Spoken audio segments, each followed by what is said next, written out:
이제 세 나라와 이제 모압과 이제 전쟁을 벌이게 될 때 이제 북왕국 이스라엘 남유다 그리고 에돔과 연합한 나라입니다. 이 위협을 느끼게 되자 이제 선지자를 찾게 되죠. 어려운 일이 있을 때 항상 하나님의 도움을 구합니다. 평안하고 잘 나갈 때 구하지 않는 거, 이게 모든 인간의 공통된 죄성입니다. 항상 하나님 앞에 기도할 수 있다면 좋을 텐데 어려운 일 만나야 기도하는 것과 다르지 않은 모습입니다. 그때 엘리사가 아직은 무명의 때에 엘리야를 수종드는 종 정도로만 인식이 되고 있을 때 엘리사를 이제 찾게 되죠. 그때 엘리사가 말을 합니다. 무슨 말이냐? 북왕국 이스라엘을 보아서 내가 일하지 않지만 하나님이 역사하시지 않을 것이지만 남유다 여호사밧을 보고 하나님이 역사하실 것이다. 이런 말을 14절에 하고 있습니다. 엘리사가 이르되 내가 섬기는 만군의 여호와께서 살아계심을 두고 맹세하노니 내가 만일 유다의 왕 여호사밧의 얼굴을 봄이 아니면 그 앞에서 당신을 향하지도 아니하고 보지도 아니하였으리이다. 이런 말을 하죠. 여호사밧은 선한 왕에 속하죠. 그래서 하나님께서 이 여호사밧 때문에 전쟁에서 승리를 줄 것이고 구원해 주실 것이다. 이런 말씀을 하고 있습니다. 하나님은 항상 의인을 통해서 일하십니다. 예수 한 분을 보시고 우리를 구원하신 것이고, 롯의 구원은 아브라함을 생각하사 아브라함 때문에 아브라함의 기도로 인해서 하나님께서 롯을 구원하신 것이고, 또 일반 은총의 차원에서도 마찬가지입니다. 이 세상이 지금 유지보존되는 이유, 과학 문명이 발달하고 또 하나님의 택한 백성이 아니라 할지라도 일반 은총 가운데 살아갈 수 있는 것이죠. 똑같이 믿는 자나 믿지 않는 자나 해를 비추음 받고 또 비의 은택을 힘입어 또 농사지어 살아갈 수 있고, 환경이 오염되고 또 이렇게 이상기후가 있지만서도 이 세상이 유지되고 흘러갈 수 있는 것은 하나님의 은혜이죠. 일반 은총이라고 합니다. 일반 은총은 하나님께서 구원 경륜을 이 역사 속에서 이루기 위해서 뒷받침하는 역할일 뿐이에요. 우리가 왜 아이를 많이 낳아야 하느냐 하는 거죠.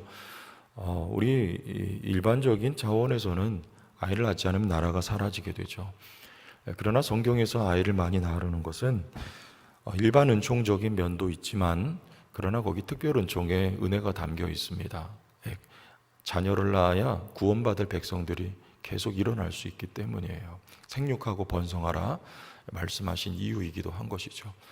여튼지 간에 이 세상에 믿지 않는 사람들은 실은 우리 믿는 구원받은 성도들과 앞으로 또 구원을 받아야 될 성도들 때문에 하나님은 그들의 얼굴을 보시고 그들을 생각하사 이 세상, 이 역사가 유지될 수 있도록 은총을 베푸신 것이죠.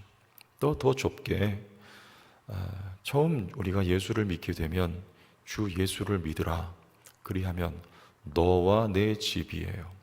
너가 먼저 나옵니다. 하나님이 먼저 부름받은 그를 통해서 그 집이 구원받게 하시리라는 약속을 주신 것이죠.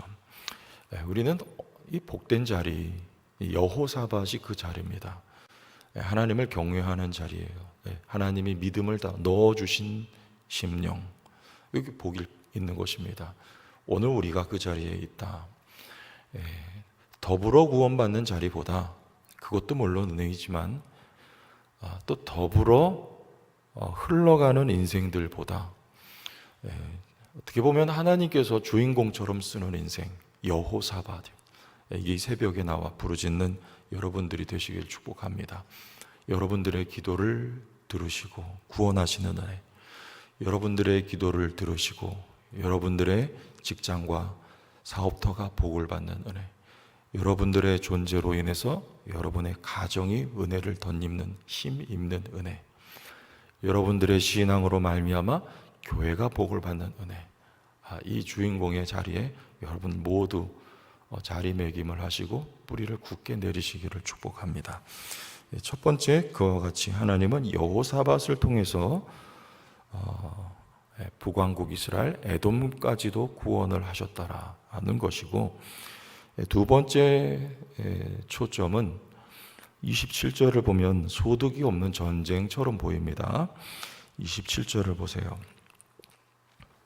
이에 자기 왕위를 이어 왕이 될 마다들을 데려와 성 위에서 번제를 드린지라. 이 번제를 드린 주인공은 모압 왕입니다. 이제 위태롭게 되자, 망하게 된 나라가 이런 참 해서는 안 될 일을 했어요. 이방 모든 나라가 이런 일들을 했던 것인데, 그때 이스라엘에게 크게 경노함이 임함에 그들이 떠나 각기 고국으로 돌아갔더라. 자, 이스라엘이 더불어 승리를 거머쥔 것처럼 이야기가 흘러왔는데, 그 결론을 보니 이스라엘에게 크게 경노함, 이 하나님의 경노함이죠, 임했고 그들이 흩어져서 고국으로 돌아갔다, 이런 이야기를 합니다. 자, 그러면 결국엔 승자는 누구일까요?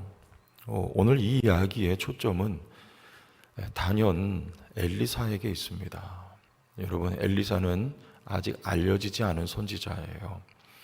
엘리야 아래에서 그의 손에 물을 부었던, 수종 들었던 종에 불과하죠.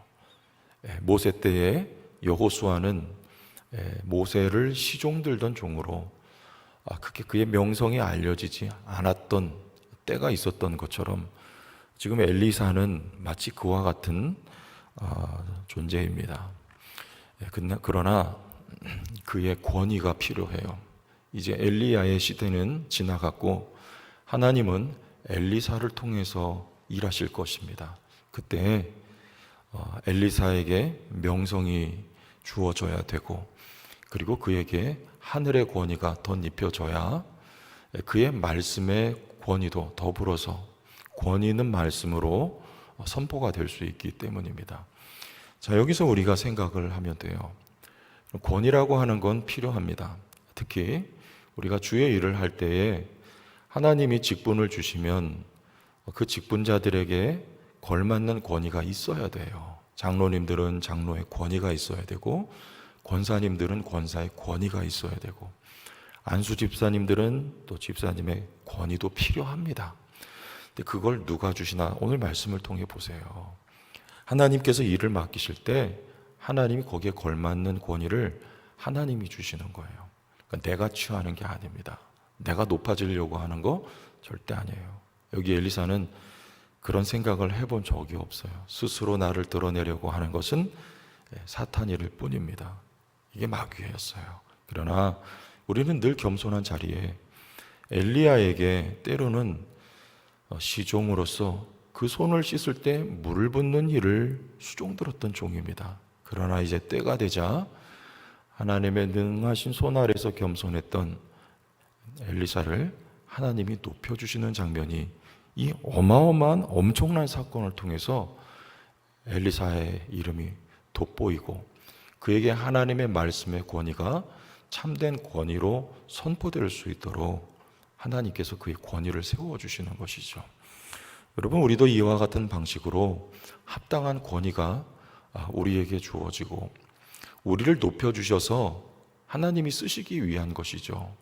그러니까 우리에게 하나님이 일을 맡기셨을 때 하나님이 그 일, 사명 때문에, 하나님의 명예와 영광 때문에 하나님이 우리를 높여주실 때, 그러나 우리는 늘 겸손한 자리에 있어야 되고, 하지만 하나님이 높여주시는 은혜는 반드시 있다는 것을 기억하시고 합당한 자리에 서서 하나님의 권위를 덧입혀 주실 때 합당한 방식으로 여러분을 통해서 그 권위가 행사되는 은혜가 있기를 주의 이름으로 축원합니다.